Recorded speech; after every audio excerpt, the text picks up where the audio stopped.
So I want to speak about something for the first time. I have never spoken about this subject before. What I want to say tonight is I want to speak about the importance of the function of human imagination and the role it plays in human health.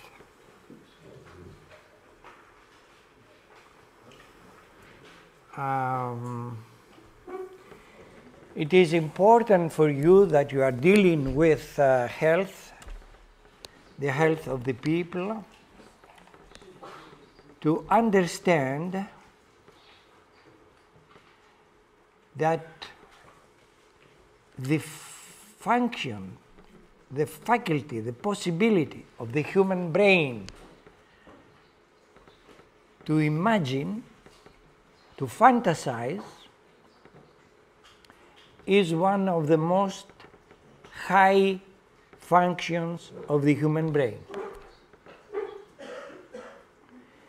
Imagining, fantasizing is also, as I hope I will show you, is also important for rejuvenating the human body. Without imagination, if the faculty of imagination reduces to the extent that a human being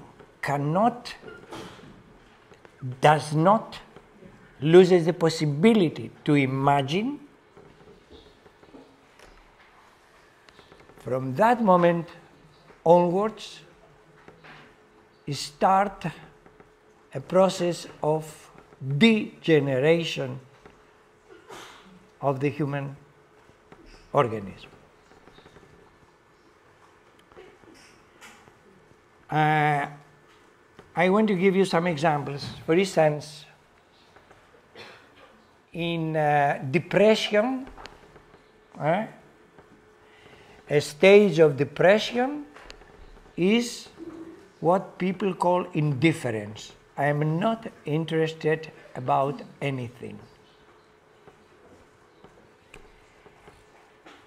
And you know that when you hear that said by a patient, you are going to have a very difficult case. If you examine such an individual, whether anything excites them, they will say nothing. But in order an individual to be excited about something, he has to have the faculty of imagining, the possibility of imagination.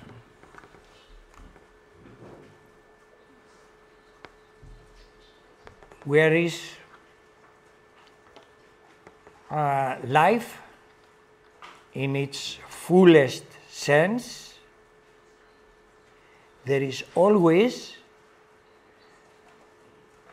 an area of the brain which is easily excitable and produces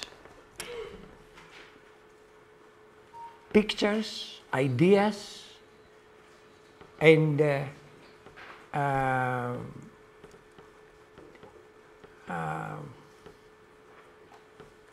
plans for the future.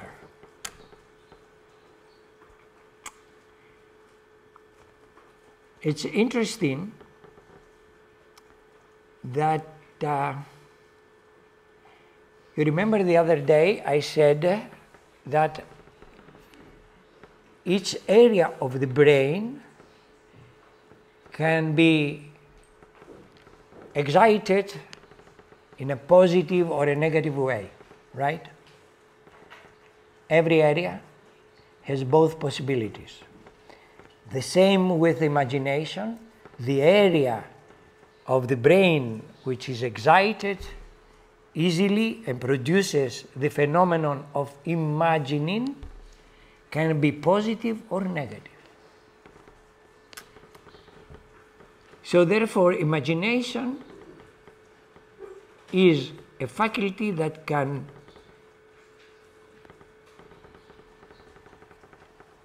bring a human being in its highest possible spiritual states.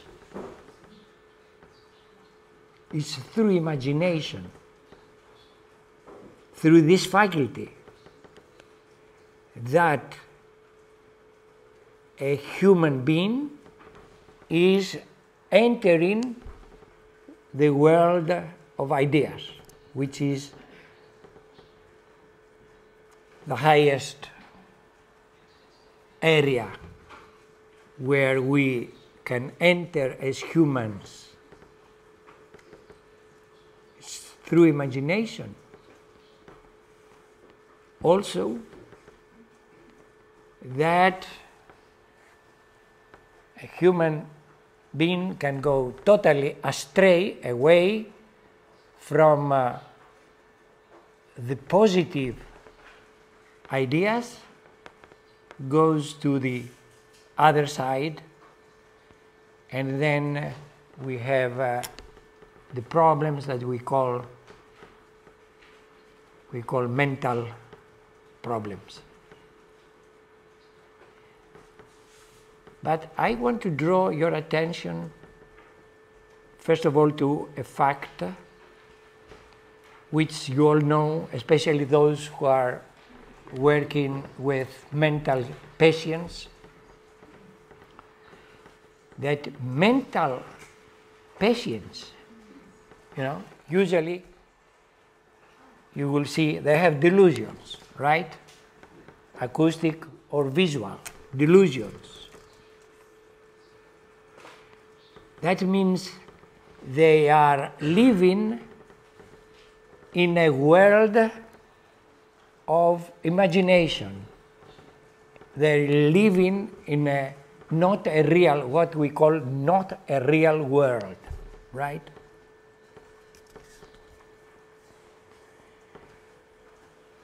By entering in this state,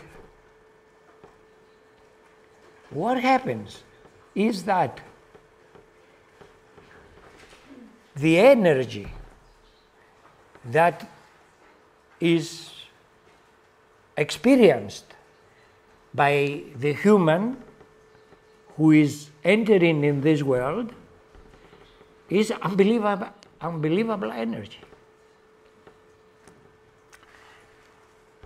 I'll give you an example. I have seen, and you may have similar experiences, manic depressive people, when they are entering the phase of the mania, of the manic phase, their energy is increased unbelievably. I have seen cases in a manic state for days and days to go without sleep, without eating, and yet the energy which they produce is unbelievable. They can go on day after day, night after night, with 1 hour of sleep, or even less sometimes, with very little food, no appetite, but you see them moving around, talking, doing things, leaving the house, going out, asking people to have sex with them, etc. Now, we have to ask, where this energy is coming? Huh? Why? What is the mechanism? When an individual lives in the world of fantasy, have such a big, huge energy, while at the same time, the one who says in a depressive state, I am totally indifferent. What you will see in such cases? Lack of energy, invariably. Total lack of energy. When the person says phosphoric acid state,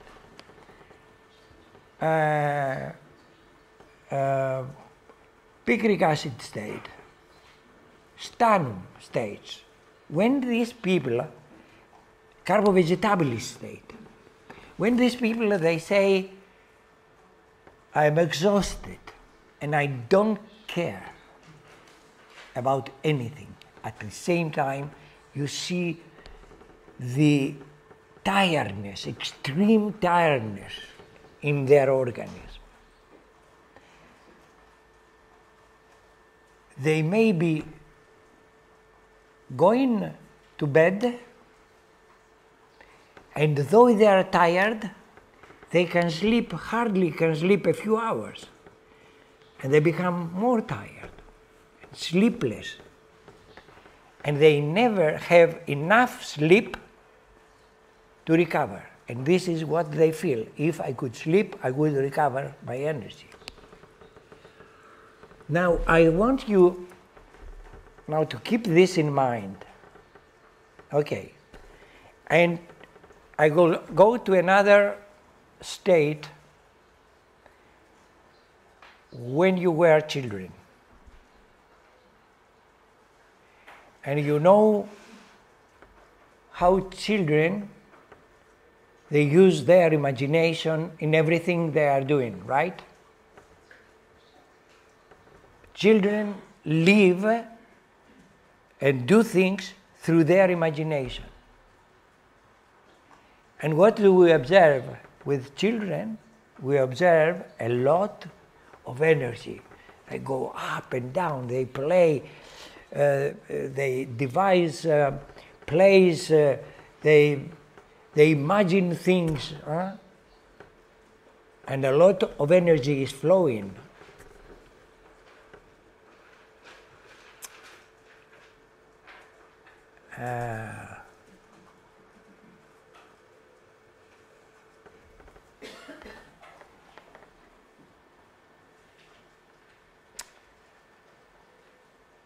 Also, I'm sure from your experience, everyone will remember that in your young years, more, and in the childhood,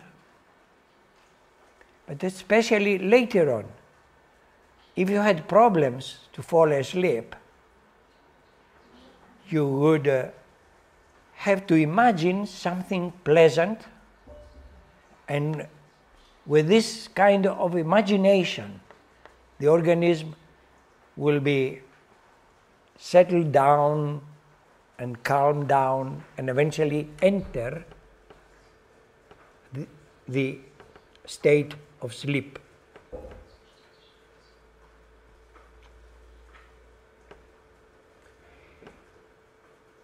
And then you will have to ask, why do we have to fall asleep in order to keep on living?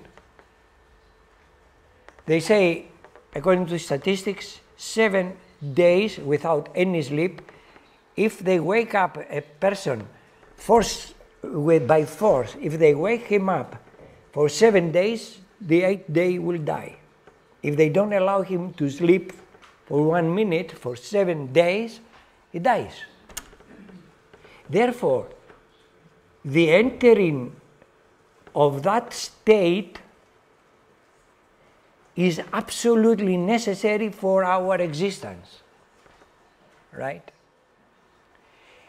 And now we have to understand what is the connection between imagining, imagination, fantasizing, and sleep.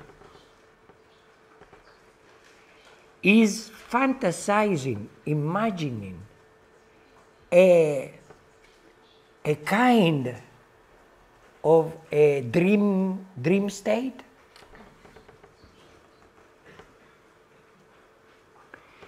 You see, in medicine, we have an expression which says daydreaming. Daydreaming. Person is daydreaming. Okay. So therefore,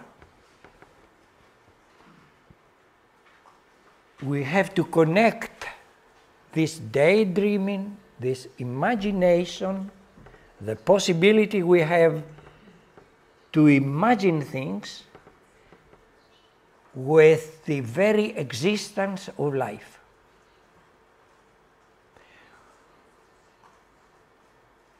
But at the same time, we say, this person is out of his mind. He's totally crazy. Okay. And also, you see this, we say this in cases of manic depression, right? A manic state, you see and you get frightened. People are in a kind of ecstasy, and imagination is in its fullest function, the imagination, right? And a lot of energy is coming in. They have been left. Something happens, a mechanism in the brain that clicks and allows what we call our logic ability to go to sleep, and the organism is left without its ability to logically do things.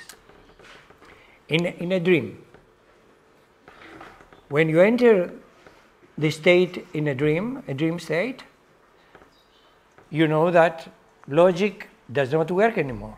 You say, I want to leave, I want to go away, but you cannot go away. Somebody is behind you, is trying to get you, and you try to run and you cannot run, and all these things. So you are left. You are left to what? Have you ever examined this?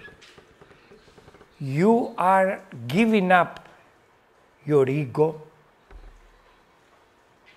to something, to another state of being without control anymore. You don't have the control. So the moment that you lose the control,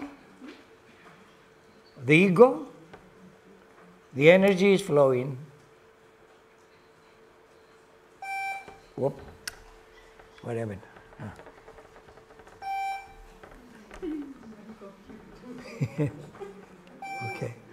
Okay, I have said something wrong. Well, I'm really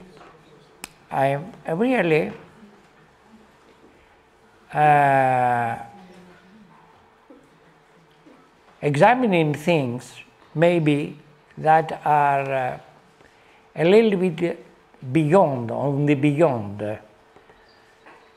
But I examine in such analytical way that maybe we can be reaching conclusions about human health and find parameters to evaluate who is really healthy and who is really sick, right?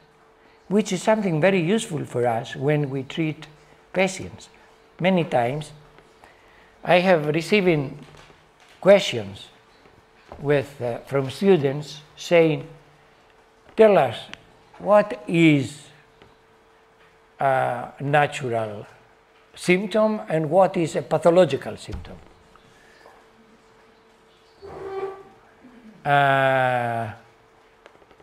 Is this where it starts pathology, right?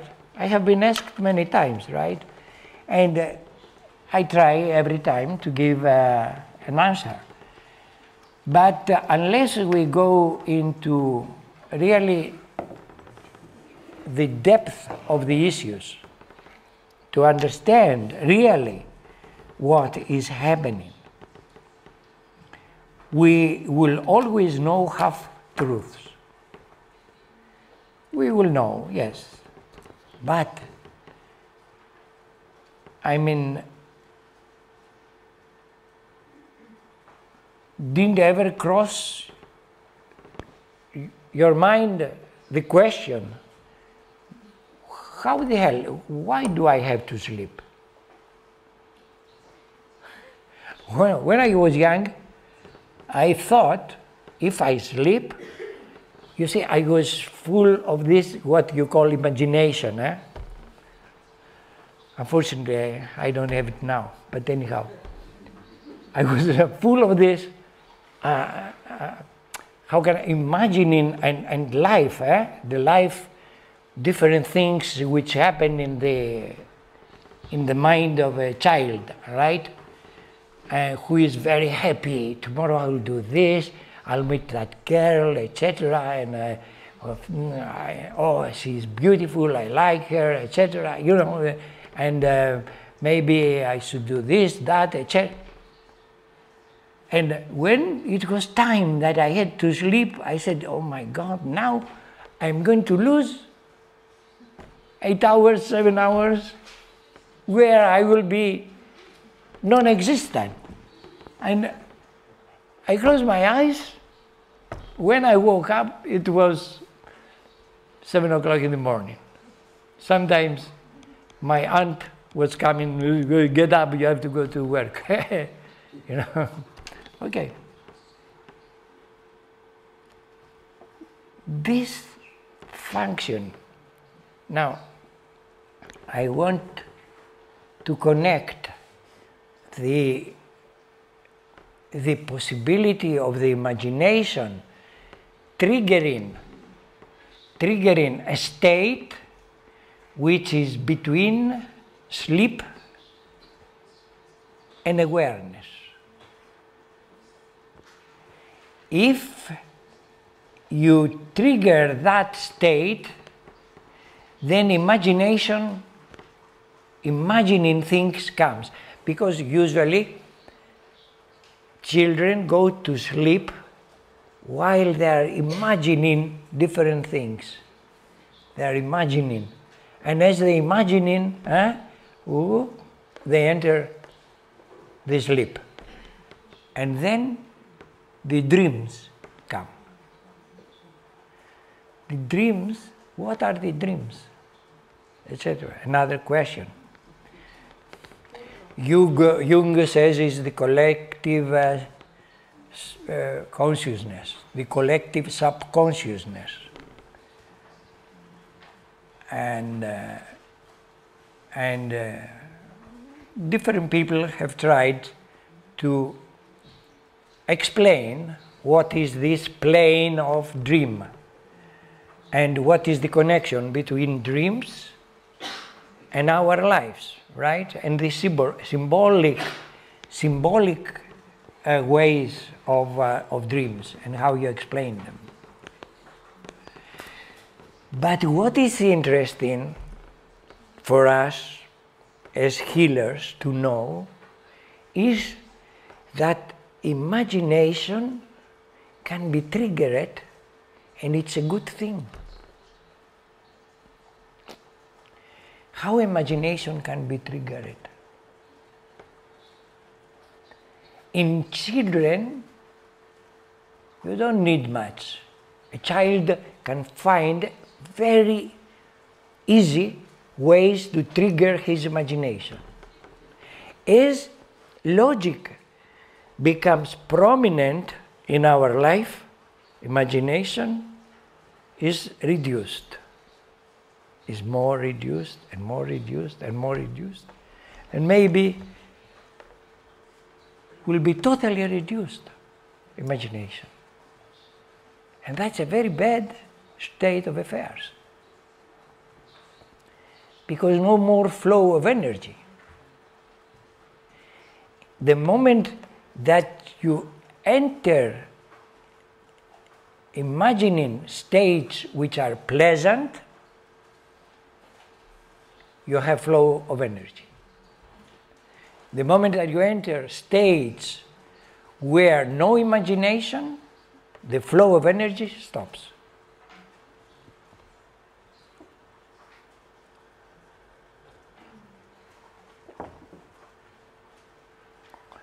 Now the question is, if this is so, fantasizing or the imagining is the highest form of states in which the human being can enter, right? You can enter the highest stage through imagination. What are the people who go away from society and go to monasteries usually, or even worse, by themselves, right? And they live for years, and they do praying, do spiritual exercises, etc. What is the purpose? The purpose is to refine the imagination and to stop the logical mind, to make the logical mind calm down and let the imagination take hold of the individual. And this is the experience that these people in the monasteries they have, because it comes an experience which is explosive, something beyond belief. The energy that flows in is unbelievable. And the fulfillment of the individual, the sense of fulfillment is so great, so deep, that they don't need anything else. They don't need to communicate, they don't need to speak out about their experience. You see, they are absolutely content with that divine state. How it came? Through efforts, constant efforts, to excite the imagination. To excite the imagination and to imagine, or to, they call it an enlightenment, to attain enlightenment, and to attain a unification with God. A unification with God. And then suddenly the flow. If you read the experiences of these people, you will see are identical, whether it's a person, a yogi, or a Sufi, or a Christian. The experience is the same. They have entered a state of absolute bliss. Okay. Who can do that? Here is the question. Here is the question. Be careful. Because a lot of people are trying, you know, the Beatles. Do you know the Beatles? the Beatles were some people who were singing.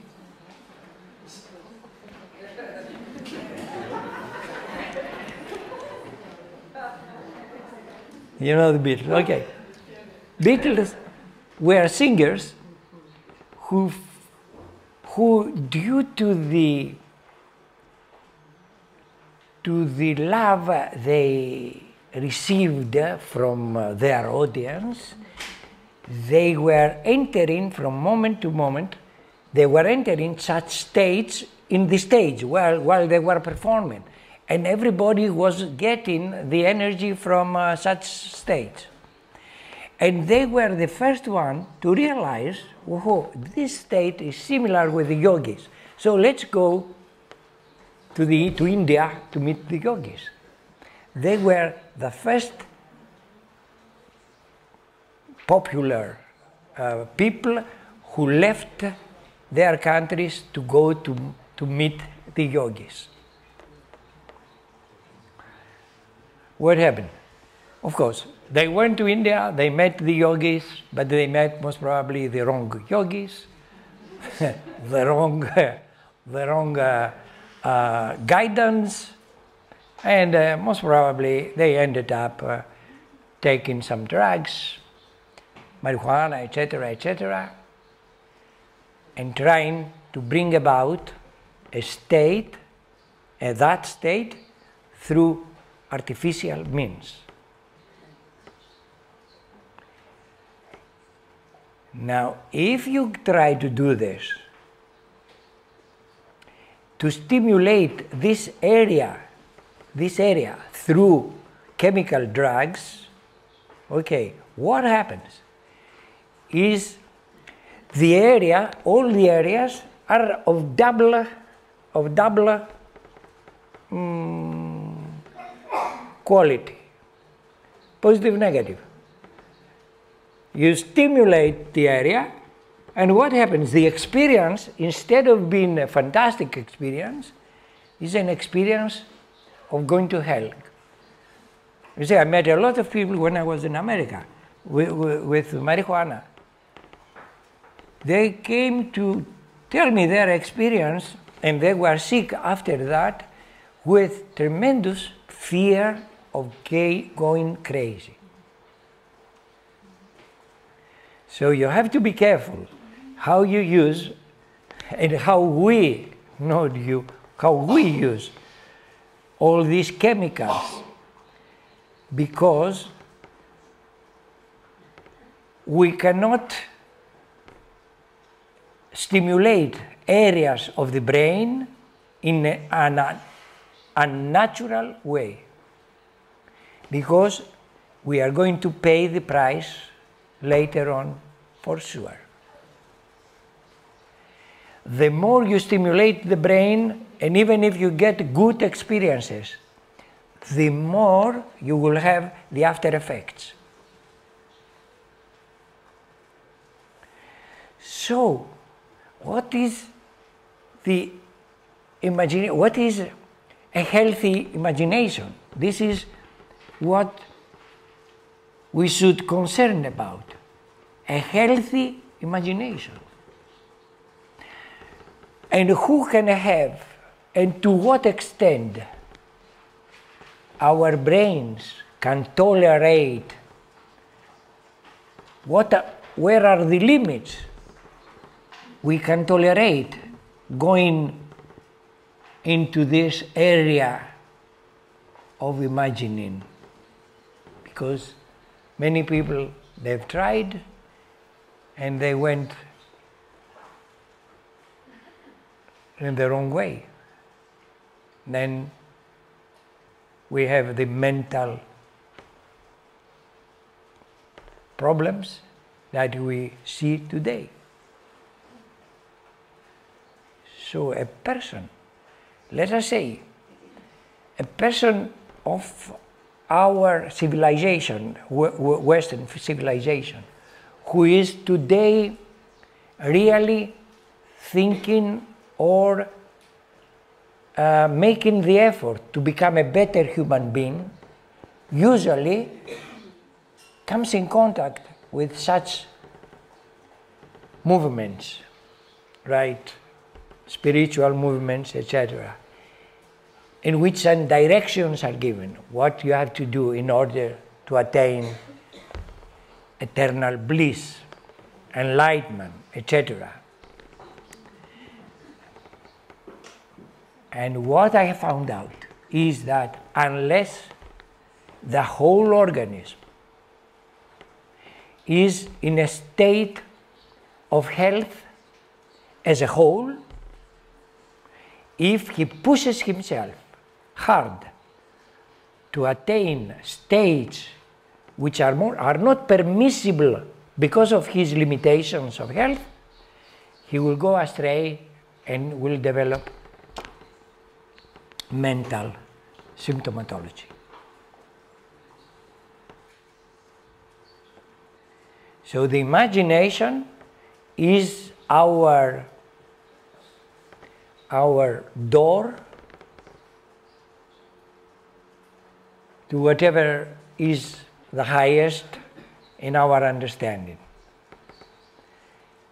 But we have to have a healthy organism to try to open that door.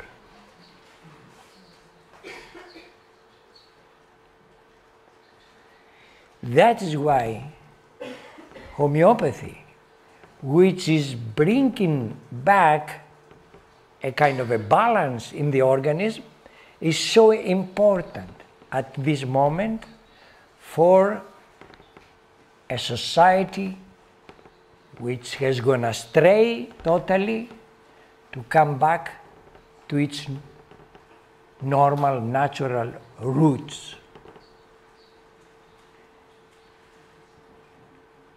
You see, if your brain has a problem in the area, when you stimulate it, will open up the problematic area. Will not open the correct area, will not open up the positive side of the imagination, will open the negative side of imagination.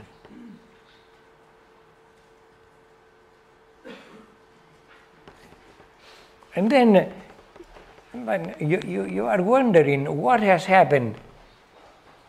What has happened? And in this world in which we live today, the pornography, because it's on the news. Every day they catch people with pornographic stuff, with, disgusting functions. With children, with babies, can you imagine now how these people are driven to such unbelievable actions because their imagination took the wrong turn? What happened in our civilization in such terrible state? Because we lost the possibility to be children.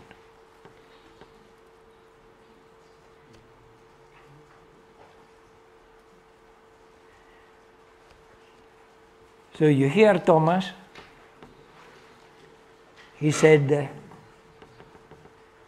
it's unbelievable. What he said, it was unbelievable.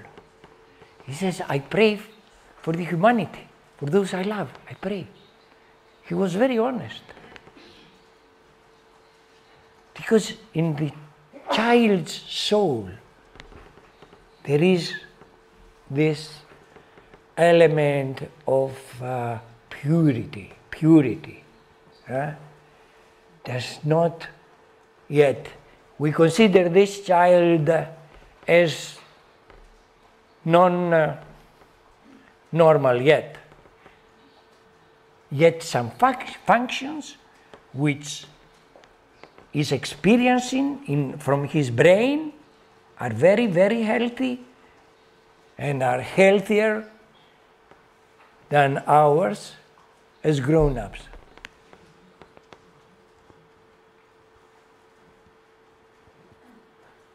Because he says, I want to throw a bomb for the injustice. Huh? Okay, the way he means it is all right. He prays at the same time for the good of society. Fantastic. Through his fantasy, all this is going through his fantasy. When we'll try to make him a normal human being, what will do? Best in the class, you know. And you have to study your blah, blah, blah, and you have to do this, and you have to do that. The imagination will start be reducing.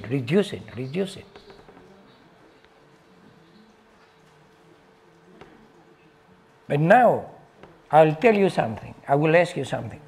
What can trigger your imagination? What can trigger? Can anybody tell me?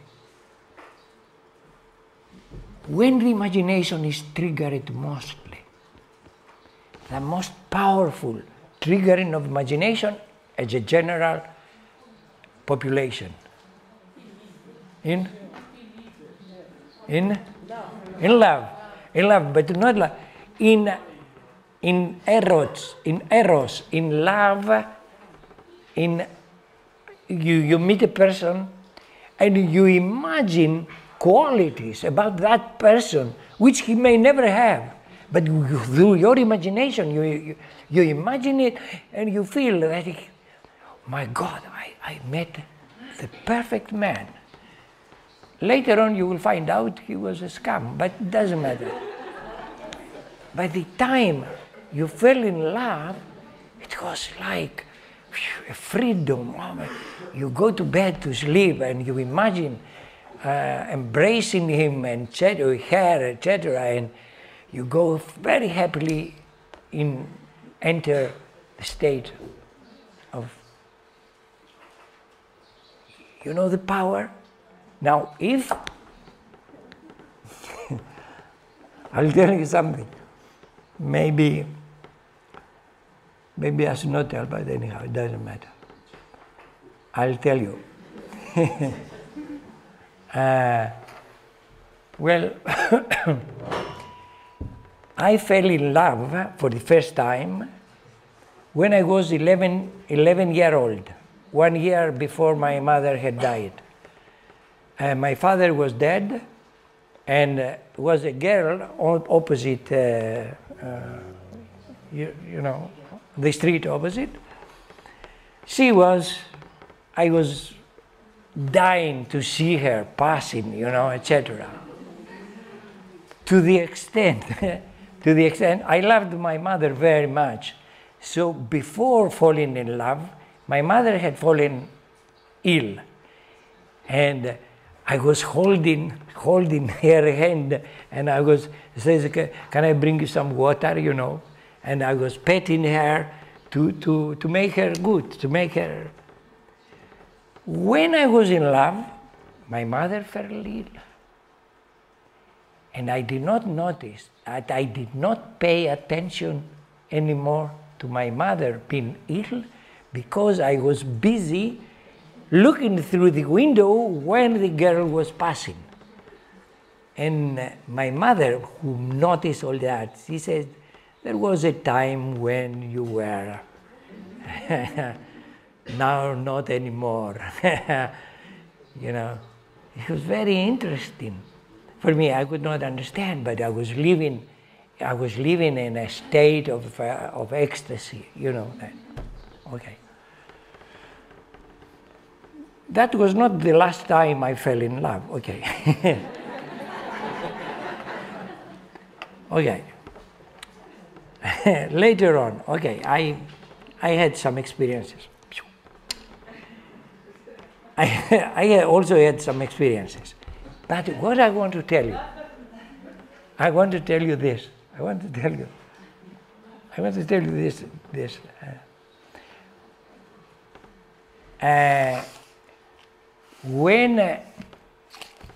When I asked my friend while I was 27-year-old, I was when I came in contact with homeopathy. I asked my friend to tell me what was this black book like the Bible, you know, this book. You had in your blah, blah, blah, and I would like, and where can I buy? And I bought this book, Berica Materia Medica.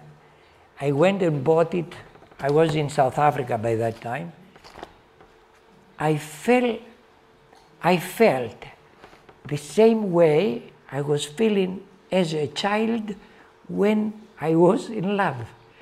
Such excitement, I couldn't believe it. You know, feelings were coming. And I was reading the book. I read the book, this book. I read it, if I remember well, in 3 days. 3 days I went from A to Z, all the remedies, in a state of excitement, etc., etc. So now I don't have anymore this excitement, you see, because you know how much I have been criticized, harassed. Oh God, I mean, I don't have to tell you. I don't have. But this original ecstasy that went through the love of what I understood to be the right system of medicine keeps me until today. And I had a very important person coming to meet me to be treated. Okay.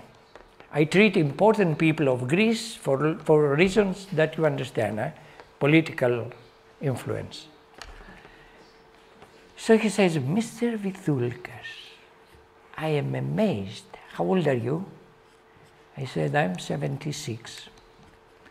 I'm amazed that you have such a passion for what you're doing. I don't feel the passion anymore as I used to. But still, that love carries me through. And I will tell you that the imagination, the correct imagination, is the road to heaven. The wrong imagination is the road to hell.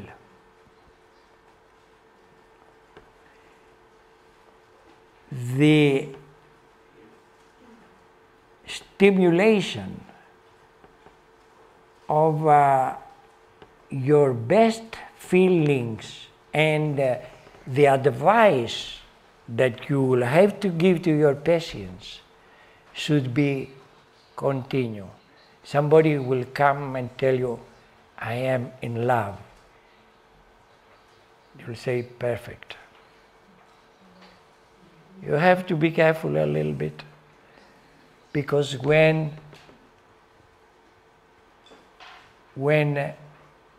you are in love, if you have a healthy brain, see what is going to happen. You will fall in love with the right person.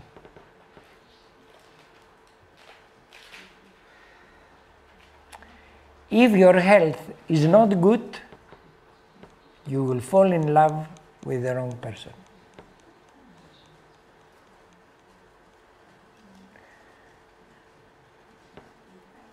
A person who is quite healthy will be completed by finding his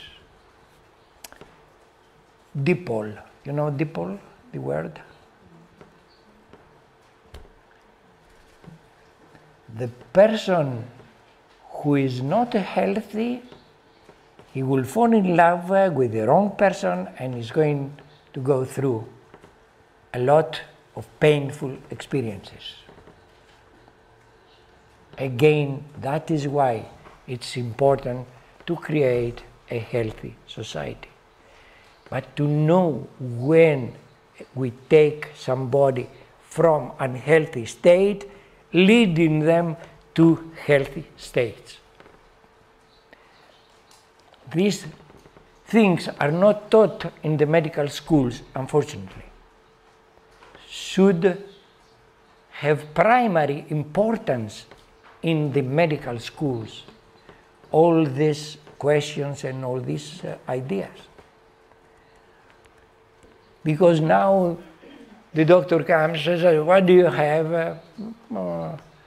Pneumonia. Okay, I'll give you antibiotics, don't worry, I will fix you. He fixes the pneumonia, but at the same time leaves you without imagination. You will look for imagination and it will not be there anymore after the pneumonia. You will look for fever and the fever will not manifest. The fever does not appear if the organism is subdued with chronic degenerative condition. And all these facts, because these are facts, are not taught. So I hope we understood how important imagination is and how dangerous as well. When a person can push himself into attaining a spiritual state, you see, out of the monks, 1 out of 10,000 reaches the stage that we call high spiritual states. And they become the saints of the century, etc., etc. Why? The others, they have their limitations. And to accept the limitation also, it's a very big issue that we shall be discussing perhaps another time.